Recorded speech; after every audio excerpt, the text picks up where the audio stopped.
Caros irmãos e irmãs, minhas orações a todos vocês.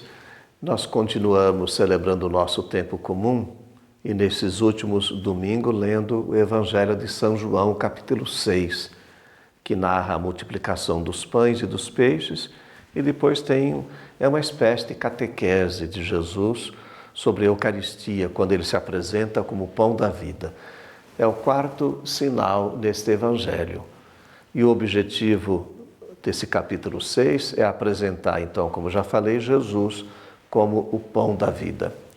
Nesse domingo, Jesus fala da importância de comer desse pão. Ele usa até a expressão também carne. Essa palavrinha aparece no início do Evangelho de São João, no prólogo, quando Jesus é o verbo que se encarna. O verbo que se encarna, olha, a palavra que se fez carne. E depois aparece no capítulo 6 do Evangelho de São João. Quando nós falamos carne, Jesus fala de comer dessa carne, comer deste pão, alimentar-se desse pão. É o ser humano se alimentando da própria vida de Deus. Claro que nós precisamos dos alimentos básicos para a nossa saúde física, também espiritual, saúde psíquica, enfim, todas as necessidades básicas, né? Mas o alimento mais importante que Jesus quer nos oferecer é a sua própria vida. Então, comer deste pão, comer desta carne, é a gente se alimentar da vida de Deus, né? Esse é o alimento que nos sustenta, que Jesus quer nos oferecer, e ele fala que mata de fato a nossa fome e mata a nossa sede. Nós temos uma passagem em sintonia com essa passagem do Evangelho de São João nesse domingo, que é a experiência que Elias faz depois de ser perseguido pelo rei Acabe e pela rainha Jezabel.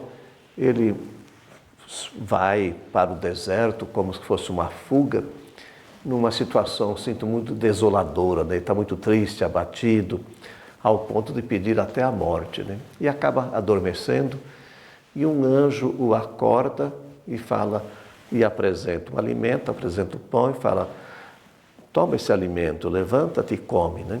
Ele comeu o alimento e acabou adormecendo de novo. O anjo o acordou e mais uma vez insistiu para ele se alimentar. E o texto fala que quando Isaías comeu deste alimento, desse pão, ele foi capaz de caminhar durante 40 dias e 40 noites, né? Então, é esse alimento que nos dá força para podermos caminhar, né? Tocar a nossa vida, a nossa existência, a nossa história e fazer até aquilo que Paulo ele fala na carta aos Efésios. Quando nós nos alimentamos de Deus, nós vamos tirar toda a amargura, toda a gritaria, toda a falta de perdão, que às vezes toma conta da nossa vida. E nós vamos procurar viver o amor nos nossos relacionamentos, né? É essa presença de Deus que nos alimenta. Nesse domingo, nós rezamos pelos nossos pais, essa vocação tão importante. Pedimos que Deus abençoe, proteja, dê saúde aos nossos pais, que eles possam, junto, é claro, com as suas esposas, com as suas famílias, viver de modo profundo e sublime essa vocação tão importante, a paternidade. Que a bênção do Deus Todo-Poderoso, Ele que é Pai, Filho, Espírito Santo, desça sobre vós e permaneça para sempre. Amém.